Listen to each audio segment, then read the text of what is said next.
பேர் என்ன?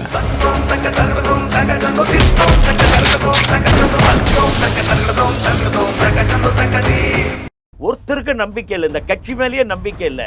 கட்சி மேலேயே நம்பிக்கை இல்லாமல் கட்சியில் இருக்கிற தலைவர்கள் இருக்கிறதுனால தான் காங்கிரஸ் படுகொலியில் தள்ளப்பட்டிருக்கிறது என்பது.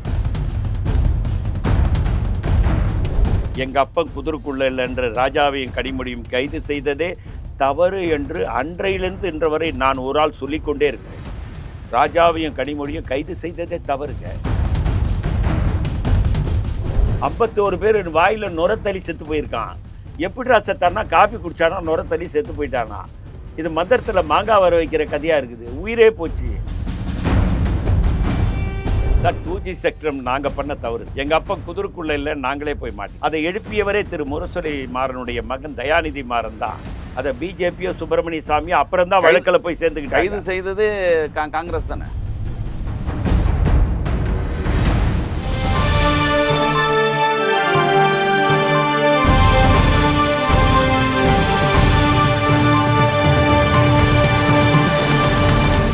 வணக்கம், இது பிரியோ நியூஸின் அரசியல் தேடல் நிகழ்ச்சி. இன்றைய நிகழ்ச்சியில் கலந்து கொண்டு தன்னுடைய கருத்துக்களை தெரிவிப்பதற்காக தமிழ்நாடு காங்கிரஸ் கமிட்டியினுடைய மாநில துணைத் தலைவர் பொன் கிருஷ்ணமூர்த்தி அவர்களை சந்திக்க வருகிறோம். வணக்கம் சார். வணக்கம் சார். 2026 தேர்தல் நெருங்கி கொண்டு இருக்கிற வேளையில் தமிழ் நீங்கள் திமுக கூட்டணியில் இருக்கீங்க. திமுக கூட்டணி வலுவாக இருக்குது அப்படின்னா பேசப்பட்டு வந்தது. போன தேர்தலில் இந்த தேர்தல் வந்து அதே கூட்டணி அப்படியே தொடருதுன்னு சொன்னாங்க. ஆனால் இப்போது தேர்தல் நெருங்க குழப்பங்கள் ரொம்ப அதிகமாக இருக்கிற வந்து திமுக கூட்டணிக்குள்ளே தான். காங்கிரஸ் தொகுதி உடன்பாடுலேயும் பிரச்சனை, தொகுதி உடன்பாடுக்கு அப்புறம் அது அறிவிக்கப்பட்ட வேட்பாளர்களையும் பிரச்சனை, விடுதலை சிறுத்தைகள் பிரச்சனை அடுத்து பார்த்துக்கலாம். முதல்ல காங்கிரஸ்குள்ளே இருக்கக்கூடிய பிரச்சனைகள் என்ன, ஏன் இப்படி குளறு? அதாவதுங்க, எல்லா கட்சியிலும் கூட்டணி குழப்பம் இருக்குது. திராவிட முன்னேற்ற கழக கூட்டணியில் குழப்பம் இருக்கிறது என்று சொல்லுகின்ற அதே நேரத்தில் அண்ணா திராவிட முன்னேற்ற கழக கூட்டணியிலும் குழப்பம் இருக்கிறது. உதாரணமாக நீங்கள் பார்த்தீர்கள் என்றால் அந்த கூட்டணியில் மிகப்பெரிய குழப்பம் பிஜேபியில் இருக்கிற குழப்பம்தான். திரு அண்ணாமலை அவர்கள் ஜஸ்ட் அவுட் கோயிங் பிரசிடெண்ட், அவருக்கு சீட்டு கொடுக்கல.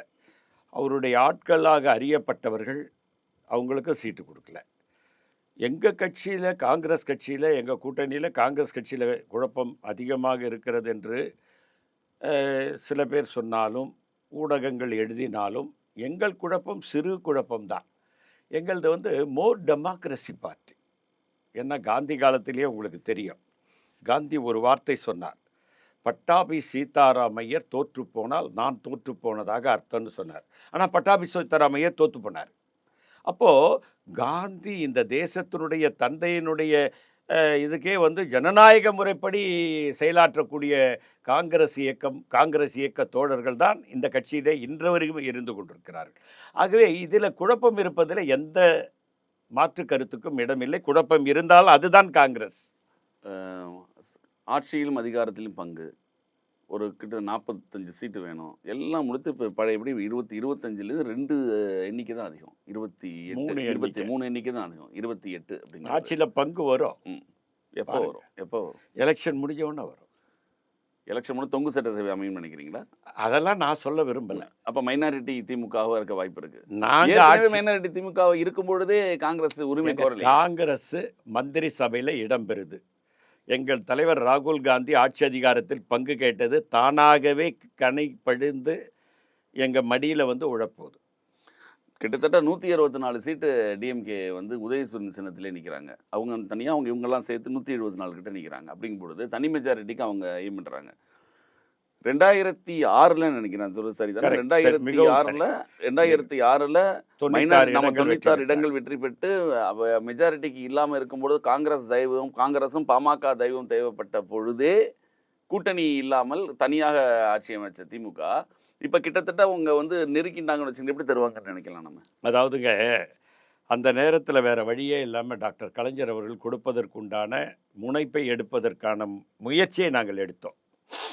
குறிப்பாக அன்றைக்கு மத்திய அமைச்சராக இருந்த திரு ஈவிகே இளங்கோவன் அவர்களும் நானும் கலைஞரை அவர்களை சந்தித்த போது, அன்றைக்கு மரியாதைக்குரிய திரு கிருஷ்ணசாமி அவர்கள், விஷ்ணு பிரசாத்தோட அப்பா, திரு அன்புமணியோட மாமனார், அவர் தான் தமிழ்நாடு காங்கிரஸ் கட்சி தலைவராக இருந்தார். அவரை நாங்கள் அதுக்கு முன்னால் ஒரு கொஞ்ச நேரத்துக்கு முன்னால் அவரை பார்த்துட்டு தான் கலைஞரை போய் பார்த்தோம். அவர் தன்னுடைய வருத்தத்தை சொன்னார். நமக்கு வந்து அவங்களுக்கு 96 தான் இருக்குது, நமக்கு 34 இருக்குது. நமக்கு ஆட்சியில் பங்கு கொடுக்கலாம். கலைஞர்கிட்ட சொல்லிட்டு வந்திருக்கேன். இல்லை நான் கலைஞரை ஒரு வேலையாக பார்க்க போகிறேன், நீங்களும் வற்புறுத்திட்டு வாங்கன்னு திரு கிருஷ்ணசாமி அவர்கள் சொன்னபோது சொன்ன க திரு ஈவிகே சொன்னபோது அவர் ஒப்புக்கொண்டார். ம். ஆனால் அதை தடுத்தது யார் என்று சொன்னால் திரு வீரப்ப மொய்லி அவர்கள் இதே வார்த்தையை சொன்னார். நாம் வந்து அந்த கூட்டணியில் சேர வேணாம், திராவிட முன்னேற்ற கழகம் என்றாலே அதுக்கு வந்து ஒரு ஒரு தவறான ஒரு எண்ணங்கள் உருவாக்கப்பட்டிருக்கு. இப்போ 34 வந்து அடுத்து நம்ம ஆட்சிக்கு வந்துடும், மந்திரத்தில் மாங்காய் வர வைக்கலான்னு வீரப்ப மொய்லி சொல்லி. அல்ல அதே திமுகவோட சேர்ந்து நின்று ஓட்டு கேட்கும்போது வராத தவறு, அப்புறம் அதுக்கப்புறம் கவர்மெண்ட் ஃபார்ம் போது மட்டும் இப்படி தப்பாகும்? இல்லைங்க, ஓட்டு கேட்கும்போது வேற என்னங்க கூட்டணி தர்மம்னு ஒன்று இருக்குல்ல. நாங்கள் போய் ஜெயலலிதா சமாதியில் போய் தர்ம யுத்தம்லாம் நடத்த முடியாது. ராஜீவ்காந்தி சமாதியிலையோ காமராஜ் சமாதியிலையோ போய் நாங்கள் தர்ம யுத்தம் நடத்த முடியாது. தர்ம யுத்தம் என்பது எங்களுக்கு புரியாத ஒரு புதிர் அது. தர்ம யுத்தம் பண்ணவரே இப்போ திமுக தானே இருக்கு. இருக்கட்டங்க, நான் சில இடம் தான் எல்லாமே சொல்கிறேன். ம். புரிஞ்சுக்கிறவங்க புரிஞ்சுக்கிட்டோம். எங்களுக்கு தர்ம யுத்தம்லாம் நடத்த தெரியாது. தர்ம யுத்தம் நடத்தியும் பழக்கம் இல்லை. ஆங்கில ஏகாதிபத்தை அகிம்சை என்ற ஆயுதத்தை கொண்டு விரட்டியவர்கள் நாங்கள். ஆகவே அகிம்சை தான் தெரியும், தர்ம யுத்தம் தெரியாது.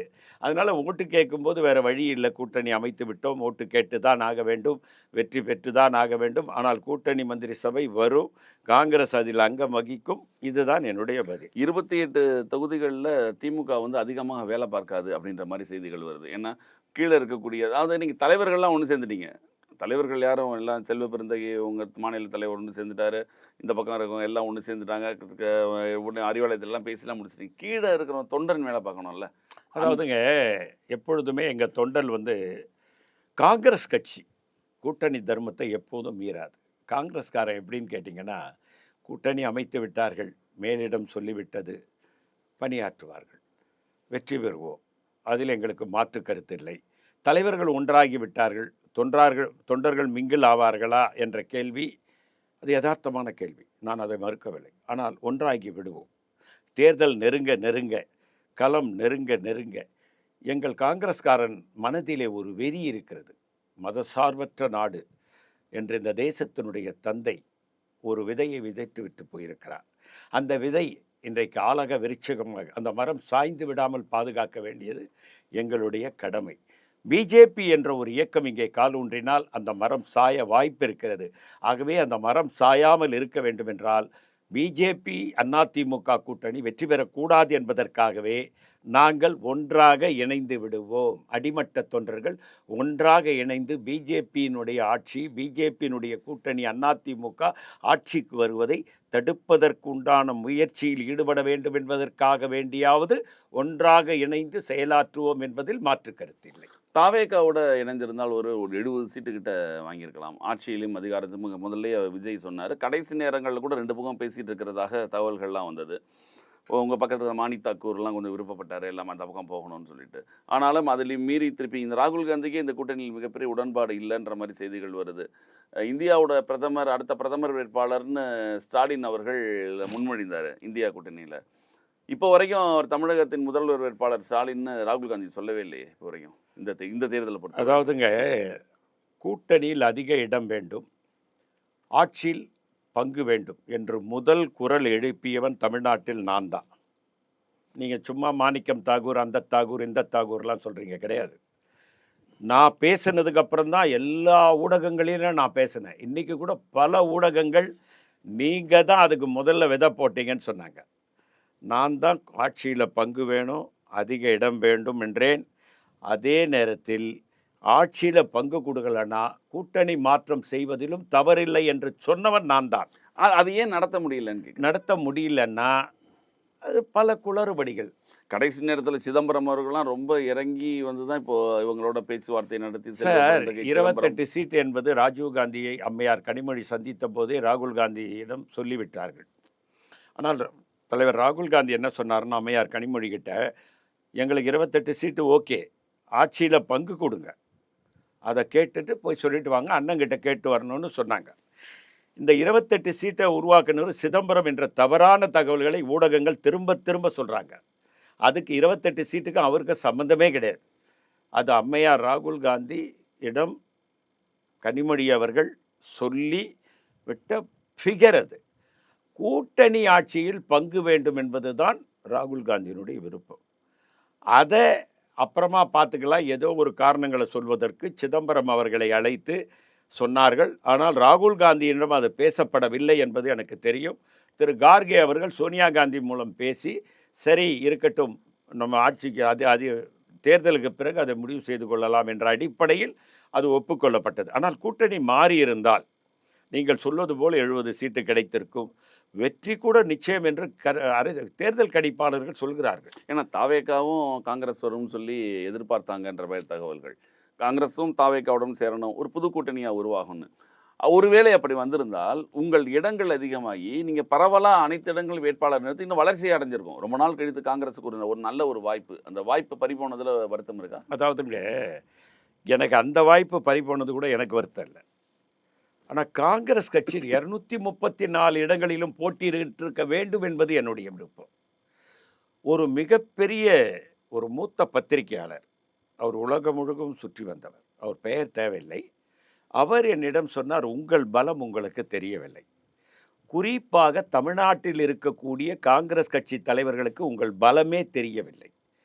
இன்றைக்கு எப்படி விஜய்க்கு ஒரு கூட்டம் தன்னாலே ஆர்ப்பரித்து வருகிறதோ, அதே கூட்டம் தன்னாலே ஆர்ப்பரித்து வருகின்ற தலைவரை நீங்கள் கையில் வரித்திருக்கிறீர்கள். அவர் யார் சொல்கிறாருன்னா ராகுல் காந்தி. அப்போ நீங்கள் 234 இடங்களிலும் கை சின்னம் வரையப்பட்டிருக்கும். மக்கள் மனதிலே அந்த கை சின்னம் இடம்பெற்றிருக்கும். நீங்கள் ஒரு நல்ல வேட்பாளரை, தரமான வேட்பாளரை, மக்களிடம் நம்பிக்கை பெற்ற வேட்பாளரை, மக்களோடு பழகுகின்ற ஒரு நல்ல நண்பர் காங்கிரஸ் கட்சியில் இருக்கிறார்கள். அவர்களை வேட்பாளராக நீங்கள் செய்திருந்தால், அவர் அடித்து சொல்லுகிறார், 50 இடங்கள் நீங்கள் வெற்றி பெற்றிருப்பீர்கள், நீங்கள் இல்லாமல் ஆட்சி யாரும் அமைத்திருக்க முடியாது என்று ஒரு மூத்த பத்திரிகையாளர் உங்களை போன்றவர் சொல்லுகிறார் என்றால், எங்கள் தலைவர்களுக்கு நம்பிக்கை இல்லாத தலைவர்கள் இன்றைக்கு தமிழ்நாடு காங்கிரஸ் கட்சியிலே இருக்கிறார்கள். திரு சிதம்பரம் உள்பட நம்பிக்கையற்ற தலைவர்கள். ஒருத்தருக்கு நம்பிக்கை இல்லை, இந்த கட்சி மேலேயே நம்பிக்கை இல்லை. கட்சி மேலேயே நம்பிக்கை இல்லாமல் கட்சியில் இருக்கிற தலைவர்கள் இருக்கிறதுனால்தான் காங்கிரஸ் படுகொழியில் தள்ளப்பட்டிருக்கிறது என்பது வருத்தமான பதிவை நீங்கள் சொல்றீங்க. நீங்கள் சொல்றீங்க 234 தொகுதியில் நின்றிருந்தால் 50 தொகுதி ஜெயிச்சிருக்கலாம்னு சொல்றீங்க. நான் சொல்லலை, ஒரு அரசியல் தேர்தல் கணிப்பாளர் சொல்றாரு. நான் நினைக்கிறேன்னா, திமுகவை சேர்ந்த ஐ பெரியசாமி அவர்கள் இதற்கு முன்பாக, தேர்தலுக்கு முன்பாக, உங்களோட உடன்படிக்கைக்கு முன்பாக மதுரையில் தளபதி போன்றவர்கள் அவெல்லாம் பேசும்போது ஒரு கருத்தை சொன்னாங்க, கேள்விப்பட்டிருப்பேன். நீங்கள் காங்கிரஸ்ன்றது ஒரு எக்ஸ்ட்ரா லக்கேஜ் மாதிரி, நம்ம ஒரு 2000-3000 ஓட்டு கூட கிடையாது, இவங்களுக்கு எதுக்கு ஆட்சியின் அதிகாரத்தின் பங்கு? சார், எக்ஸ்ட்ரா லக்கேஜ் தானே, நீங்கள் விட்டுட்டு போக வேண்டியது தானே. நாங்கள் வேணான்னு தானே சொன்னோம். உங்கள் கூட்டணியில் சேரத்துக்கு நாங்கள் கொஞ்சம் கூட அடிமட்ட 99% நாங்கள் சேர விரும்பவே இல்லை. கார்கே, சிதம்பரம், செல்வ பெருந்தகையை தவிர வேறு யார் உங்கள் கூட கூட்டணி வைக்கணும்னு விரும்பினது? இந்த 3 பேர் தானே உங்கள் கூட கூட்டணி வைக்கிறதுக்கு காரணமே. நாங்கள் யாருமே விரும்பலையே. 99% காங்கிரஸ்காரர் திமுக கூட கூட்டணி வைக்க விரும்பலையே. விட்டுட்டு போக வேண்டியது தானே. திரு பெரியசாமி அவர்களே, திரு தளபதி அவர்களே, தயவு செய்து இப்போ கூட சொல்கிறேன், நீங்கள் விட்டுட்டு போங்க. 230 இன்றைக்கி 6 கடைசி நாளாக போச்சு. இது கடைசி நாளாக இல்லை, ஒரே ஒரு நாள் இருந்தால் கூட நான் சொல்கிறேன், விட்டுட்டு போங்க. இல்லை, நீங்கள் சொல்கிறீங்க, ஆனால் திராவிட கட்சிகள் ஏங்க நீங்கள் விட்டுட்டு போகல? நான் உங்களை கேட்குறேன், ஏன் விட்டுட்டு போகல? நாங்கள் இல்லைன்னா உங்கள் ஆட்சி கிடையாது, இவ்வளோதான். தேசிய கட்சியோடு இருக்கணும்னு நினைக்கிறது சரிதான். ஆனால் 2 திராவிட கட்சிகள் மேலேயும் மேலே ஏறி சவாரி செய்து காங்கிரஸ். ஏங்க எங்க மேலே ஏறி அவங்க சவாரி செய்கிறாங்கன்னு நான் சொல்கிறேங்க. எங்க தோல் மேல உட்கார்ந்துக்கிட்டு இருக்காங்க. 174 சீட்டு வாங்கியிருக்கணும், திமுக 24 சீட்ல 28 சீட்ல இருக்கணும். ஆனா நீங்க எங்க கூட்டணி எங்களோட கூட்டணி வைக்காத நேரம்லாம் திமுக தோத்துருக்கு. எங்களோட கூட்டணி வைத்த நேரத்தில் கூட 2006 96 தான். அப்போ எங்களோட கூட்டணி வைக்கும்போது கூட நீங்க மைனாரிட்டி ஆயிட்டீங்க. ஆகவே இந்த தடவை எங்களோட கூட்டணி வைக்காமல் இருந்திருந்தால் ஆட்சி அதிகாரத்திற்கு நீங்கள் இல்லை, ஆணித்தரமாக என்னால் சொல்ல முடியும். ஆகவே காங்கிரஸ் என்பது எக்ஸ்ட்ரா லக்கேஜ் என்று சொல்லுகின்ற திரு ஐ பெரியசாமியும் மதுரை திரு தளபதி அவர்களையும் பார்த்து கேட்கிறேன். நாங்கள் தான் எக்ஸ்ட்ரா லக்கேஜ் ஆச்சே, இறக்கி விட்டு போங்க, எங்கள் வழியை நாங்கள் பார்த்துக்கிறோமே, எங்களுக்கு பார்த்துக்க தெரியாதா? ஆண்ட கட்சிங்க. காமராஜர் என்ற ஒரு அடையாளம் எங்களிடத்தில். இன்னும் நம்ம அதையே சொல்கிறோமே தவிர, இன்னும் தமிழகத்திலுமே நான் ஒரு 67 பறிபோனது இன்றைக்கும் வராததுக்கு என்ன காரணம்? சார், உங்களுக்கு ஒரு உதாரணம் சொல்கிறேன். 1989 திராவிட முன்னேற்ற கழக ஆட்சிக்கு வந்தது. அம்மையார் அவர்கள் அதிமுக யார் ஜெயலலிதா 27 இடங்கள். ரெண்டா இப்போ ஜானகி சேவல் புறாக்கு அப்புறம் அது புறாவாக இருக்கட்டும் சேவலாக இருக்கட்டும், அதிமுகன்னா அன்றைக்கி ஜெயலலிதா தான். ஜானகிலாம் இல்லை, புறா நின்னாங்க, ஒன்றும் தேராமல் போயிட்டாங்க. ஆனால் அன்றைக்கி காங்கிரஸ் 26, ஜெயலலிதா 27. ஒரு இடைத்தேர்தல் வந்து நாங்கள் வெற்றி பெற்றுட்டோம். அன்றைக்கி கலைஞர் விரும்பினார், நீங்கள் விரும்பினா காங்கிரஸுக்கு எதிர்கட்சி தலைவர் தந்துடுறேன்னாரு. 27. ஆனால் நாங்கள் ஒரு பெண் எதிர்கட்சி தலைவராக இருக்கட்டும், ஏன்னா பெண்மையை போற்றுகின்ற இயக்கம் காங்கிரஸ். இன்றைக்கி கூட எங்கள் கட்சியினுடைய தலைவராக அன்னை சோனியா காந்தி இருந்தார்கள், இந்திரா காந்தி இருந்தார்கள். இங்கே நீங்கள் பார்த்தீங்கன்னாக்கா அன்னை மரகதம் சந்திரசேகர் போன்றவர்கள். இப்படி பெண்களை தலைவர்களாக்கி அழகு பார்க்குற இயக்கம் நாங்கள். ஆகவே ஒரு பெண் எதிர்கட்சி தலைவராக இருந்துவிட்டு போகட்டும் என்று விட்டுவிட்டோம். ஆகவே அந்த நேரத்தில் நீங்கள் பார்த்தீங்கன்னா அம்மையார் ஜெயலலிதா இயக்கத்திற்கும் டாக்டர் கலைஞர் திராவிட முன்னேற்ற கழகத்திற்கும் வாக்கு வித்தியாசம் 4%. புறாக்கும் உதயசூரியனுக்கும் கை சின்னத்துக்கும் வித்தியாசம் 5%. புறாக்கும் கைக்கும் வித்தியாசம் 1%. அதை நாங்கள் ஃபாலோ செய்திருந்தால் 2 முறை இந்நேரம் தமிழகத்தில் ஆட்சி அமைத்திருப்போம். தைரியம் இல்லாத காங்கிரஸ் தலைவர்கள் இன்னைக்கு தமிழ்நாட்டில் 91ல நீங்க ஜெயலலிதாவுடன் சேர்ந்து தானே நின்னீங்க? நான் இல்லைன்னு சொல்லலையே, நின்னோம். அன்னைக்கு ராஜீவ்காந்தி இறந்ததுனால தான் வெற்றி பெற்றார்கள். அதை தான் அவங்க இல்லைன்னு சொல்லிட்டாங்களே. இல்லைன்னு சொன்னது வெற்றி பெறலைன்னு சொன்னாங்கல்ல. இல்லைன்னு சொன்னதனுடைய பலன் பிறகு அதிமுக அனுபவித்ததை நான் பார்த்தோம். 96லே மீண்டும் அந்த காங்கிரஸ் தவறு பண்ணது மூப்பனார் தனியாக வெளியில் வந்ததுக்கு அப்புறம் திமுகவோட சேர்ந்ததுக்கு அப்புறம் தானே அந்த தடவை காங்கிரஸ் இடத்துல நீங்கள் பார்த்தீங்கன்னா மூப்பனார் அதிமுகவோட கூட்டணி சேரக்கூடாது என்று வெளியே வந்தார். அதற்கு பிறகு 2 ஆண்டுகளில் எந்த அதிமுகவோடு கூட்டணி வைக்கக்கூடாது என்று வெளியே வந்தாரோ அதே அதிமுகவோடு கூட்டணி வைத்தார். அதை ஒப்புக்கொள்ளாத திரு சிதம்பரம் ஒரு இயக்கத்தை கண்டார், ஜனநாயக பேரவை என்ற ஒரு இயக்கத்தை கண்டார். இப்படி இந்த இயக்கத்தை துண்டு துண்டாக ஆக்கி பதவி சுகத்துக்காக திரு மூப்பனார், திரு சிதம்பரம், திரு வாசன் போன்றவர்கள் இந்த இயக்கத்தை துண்டு துண்டாக ஆக்கி தன்னுடைய பதவி ஆசைக்காக எம்பி ஆகணும், ராஜ்யசபா எம்பி ஆகணும், லோக்சபா எம்பி ஆகணும், மந்திரி ஆகணுன்ற வெறும் பதவி வெறிக்காகவே இந்த இயக்கத்தை காலி செய்தவர்கள். ஆனாலும் இந்த இயக்கம் மீண்டும் பறக்கும். அது ஒரு பீனிக்ஸ் பறவை. சொல்லுவார் அடிக்கடி, காங்கிரஸை யாரும் வீழ்த்த முடியாது. காங்கிரஸ் பிஜேபி ஆதரவாளராக அறியப்பட்டாலும் அவரிடத்திலே ஒரு பத்திரிகையாளர் உங்களை போன்றவர் ஒரு கேள்வி கேட்கிறார். காங்கிரஸை முக்தி காங்கிரஸ் என்று பிஜேபி சொல்கிறதே, காங்கிரஸை எந்த கொம்பனாலும் அழிக்க முடியாது. அது ஒரு பீனிக்ஸ் பறவை. திடீரென்று பறக்க ஆரம்பித்தால் எல்லோரும் காணாமல் போய்விடுவார்கள். தமிழகத்திலே பீனிக்ஸ் பறவை பறக்கும். ஒரு நாள் காமராஜர் ஆட்சி அமையும், அதிகாரத்திற்கு வரும். இப்போ இந்த தேர்தலில் இந்த வேட்பாளர்கள் அறிவிப்பில் பார்த்தீங்கன்னா போன வாரம் கட்சியில் சேர்ந்தார் ஜிகே மணியோட பையன் குமரன், லைக்காவில் இருந்த குமரன். அவர் இந்த வாரம் ஒரு வாரத்தில் சீட்டு கொடுத்துருக்காங்க. இது காங்கிரஸில் மட்டும்தான் இது மாதிரிலாம் நடக்குமா? தவறு தான். அதை நான் ஏற்றுக்கொள்ளவில்லை. நான் என்னுடைய தாத்தா காங்கிரஸ், என் தந்தையார் காங்கிரஸ், என் தாத்தா சுதந்திர போராட்ட வீரர்.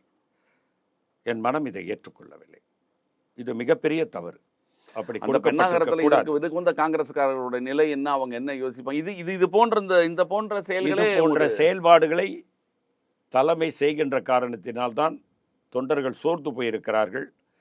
நீங்கள் முதலிலே கருத்து சொன்னீர்கள் அல்ல, இணைந்து பணியாற்றுவார்கள் என்ற, அதிலே சில சுணக்கம் இப்பொழுது இருக்கிறது. இதையெல்லாம் தலைமை தவிர்க்க வேண்டும். இப்பொழுது பார்த்தீங்கன்னா கன்னியாகுமரியில் கூட அப்படி ஒரு வேட்பாளர் நிறுத்தப்பட்டிருக்கிறார். இதெல்லாம் தவறு.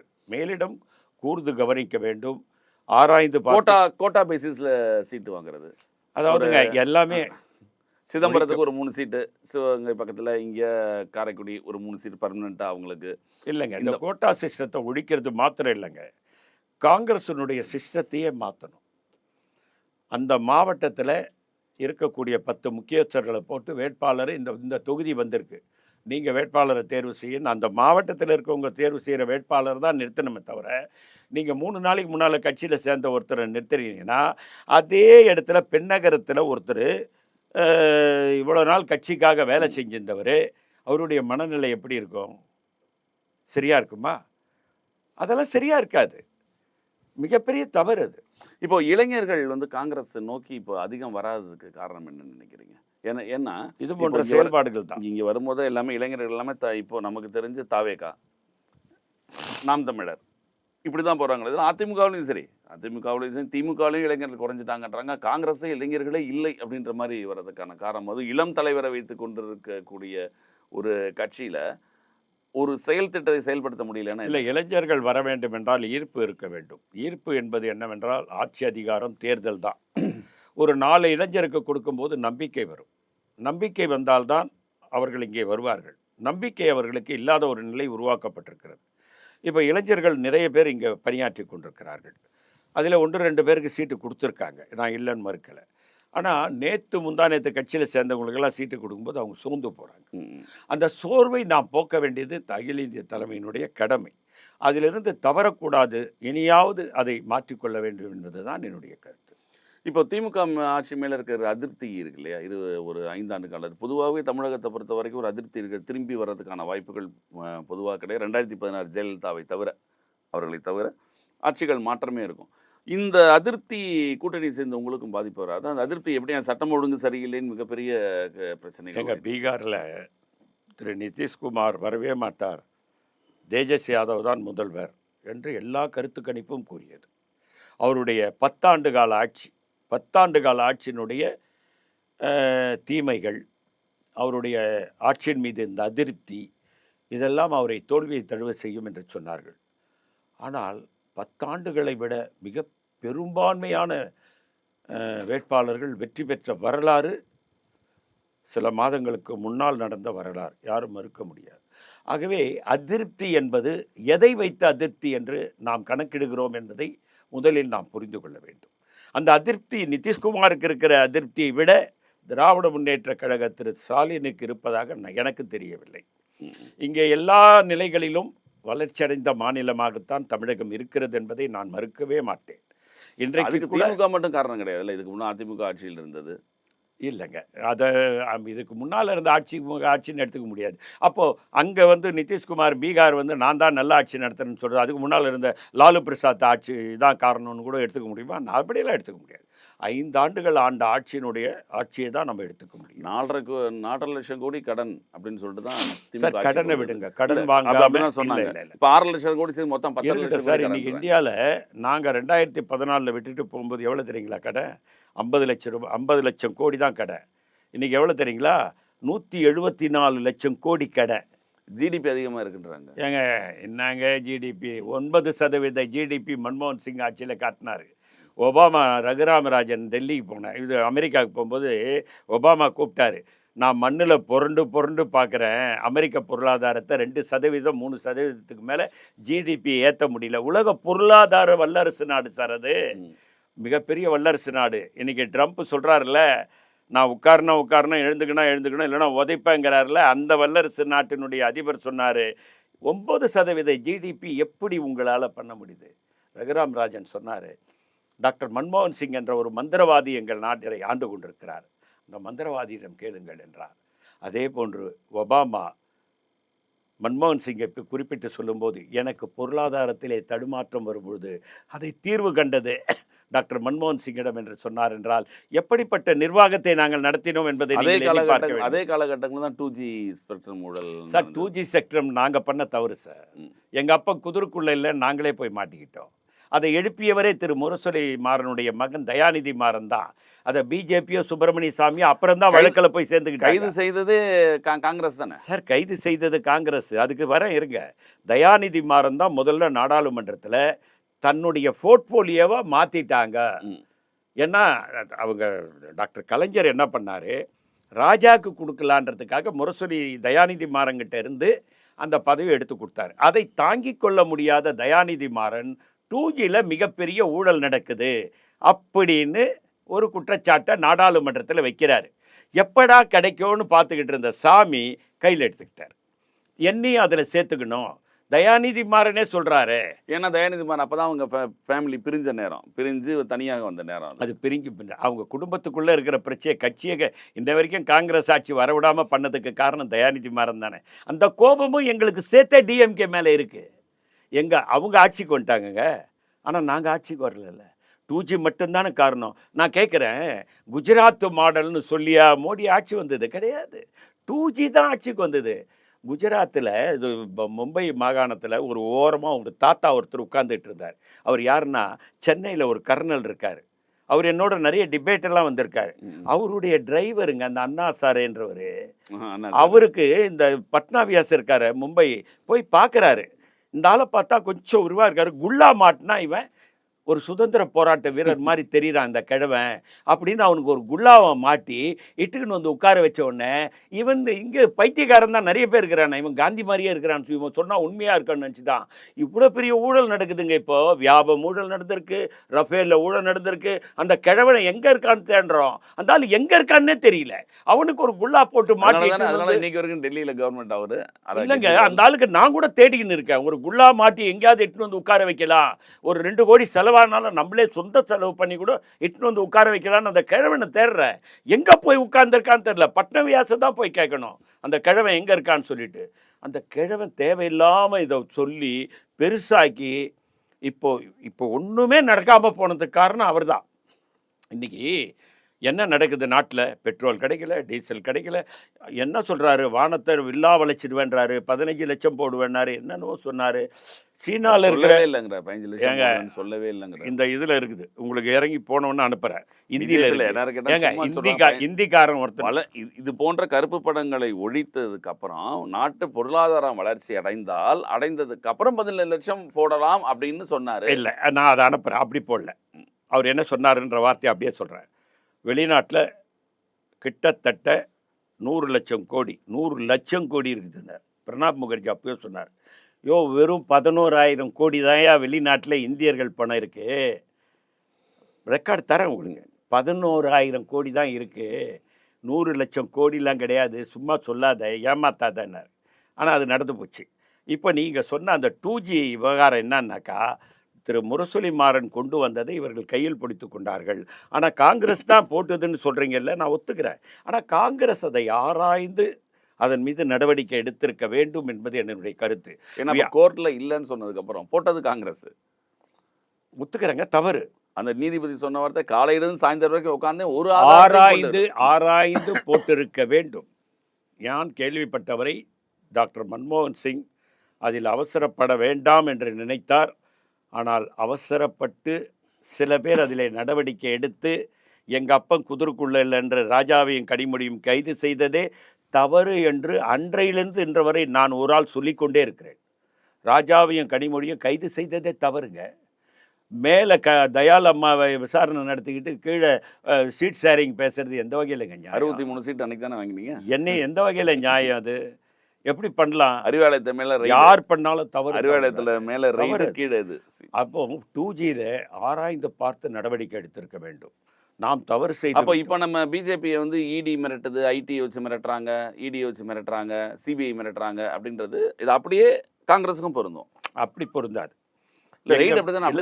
எங்க மேல ஒரு குற்றச்சாட்டு வந்தோடனே சட்டத்தின் முன்னால கனிமொழியும் ராஜாவையும் நிறுத்தினோமா இல்லையா? அதுதான் சொல்றேன். காங்கிரஸ் சட்டத்தின் முன் நிப்பாட்டினால் அது நீதின்றீங்க, பிஜேபி நிப்பாட்டினால் அது வந்து நிப்பாட்டிலேயே வியாபம்ன்ற ஒரு ஊழல் இருக்கு. அதுல யார் குற்றவாளி?